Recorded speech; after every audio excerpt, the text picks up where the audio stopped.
What did you make of Sophie Cunningham's flagrant foul on JC towards the end? It was a flagrant foul. Do you think it's like defending Caitlin or defending the team, or how do you view just how it all? I view it as a flagrant foul. That's about the game too. Yeah, well, I mean, you guys came for basketball. Yeah, Let's talk about basketball. Yeah. Come on now. What do you think of just how you all were able to pull away in the second half, Caitlin in particular? We're going to the Commissioner Cup Championship. Let's go! That's pretty exciting. Y'all want to talk about that? Let's talk about that. What do you think, again, in the second? What if we told you Caitlin Clark might walk away from the WNBA after just one season? Yep, pack it up, hit one last three, and bounce. Between refs who seem more suited for a circus and Marina Mabrey tossing fouls like it's dodgeball, Clark might be done. Is this the League of Dreams or a reality show gone off the rails? Grab your popcorn, because if the rumors are true, the WNBA could lose its biggest star faster than a ref misses a call. Record. This is her second season. And you put the numbers together, it's like 10 seasons. That girl did it in 10 seasons. That means she had one a season. Caitlin Clark is... when Caitlin Clark gets to 10 seasons, she's going to have 100 of these. And y'all can't get a girl her roses. Now, I don't like the fact that she be getting woke because she don't want all these lesbians to be mad at it. At the end of the day, is the woman putting in the work, she's putting in the work.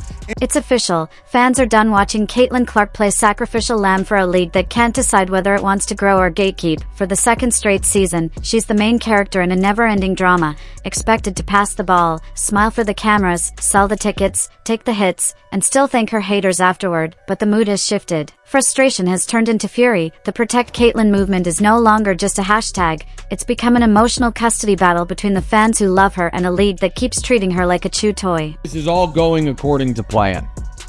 This is ideal. Caitlin Clark is holding up her end by being awesome and by being a trash-talking jerk on the court. Love it. Her teammates are holding up their end by having her back. The other players in the league are holding up their end by not liking her. Perfect.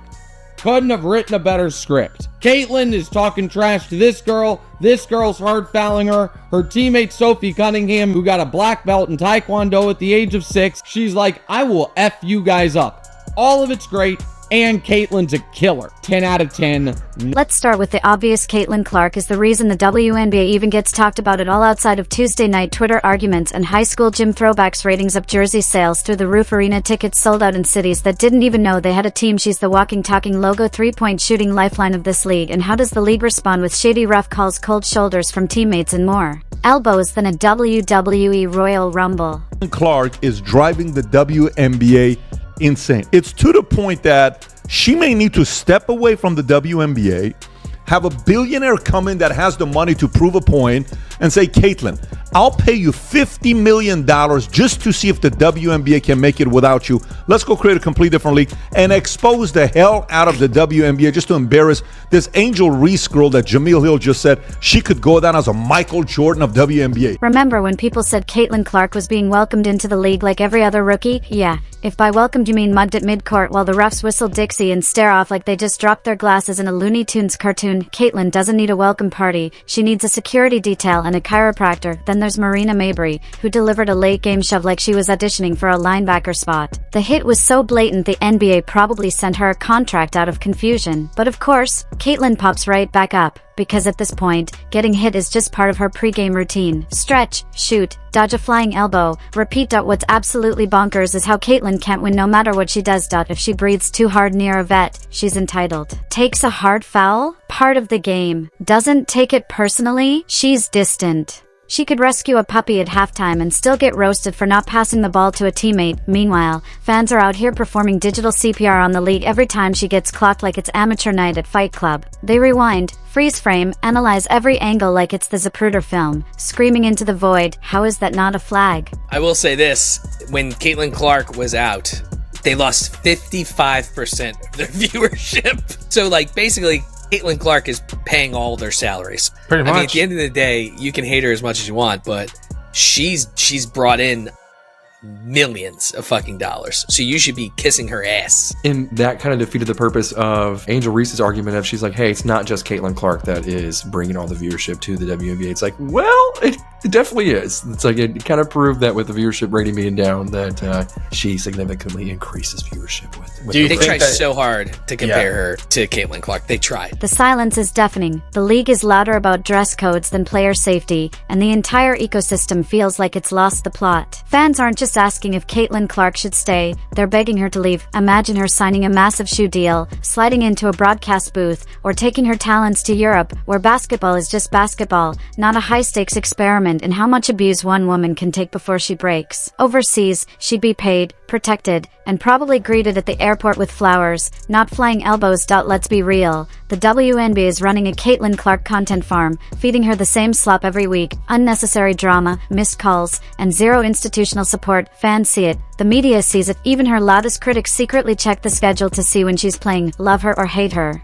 She's the whole show, and no one wants to keep watching the main character get sabotaged every episode. She's brought more to this league in 2 seasons than some franchises have in 2 decades, and yet she's still treated like a guest at her own party. Even the promos are awkward. Come watch Caitlin Clark and the others. It's giving Beyonce with a very confused Destiny's Child. No shade, just facts. Fever and Son hold a brawl and a basketball game breaks out. This was something. Caitlin Clark, without question, gets raked across the face. I think she gets poked in the eye, but it's difficult to tell. If you're the Indiana Fever, you cannot stand by and let that happen. They need to make it clear to the officials.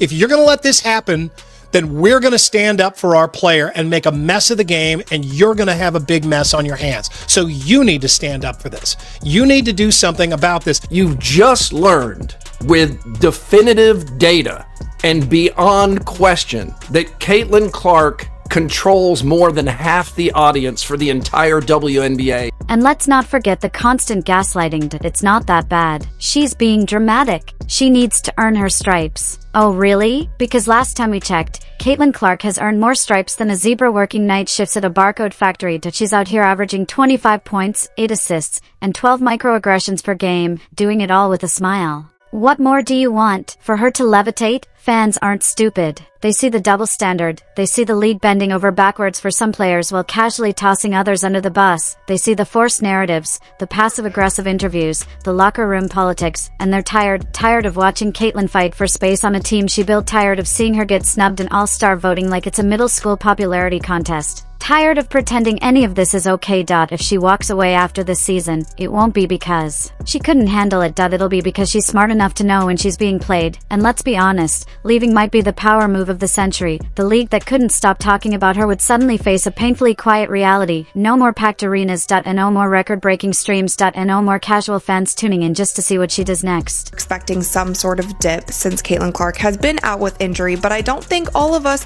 were expecting the entire viewership of the entire WNBA to be down. And this tweet from Christine Brennan really stuck out to me. She said one player gets injured and more than half the TV audience for the entire league disappears. Has any other athlete ever had that kind of impact on a sport? Golf without Tiger definitely dropped precipitously on occasion, but not like this. This news is alarming for the league, and it's alarming for the league because this is such a crucial year for the WNBA.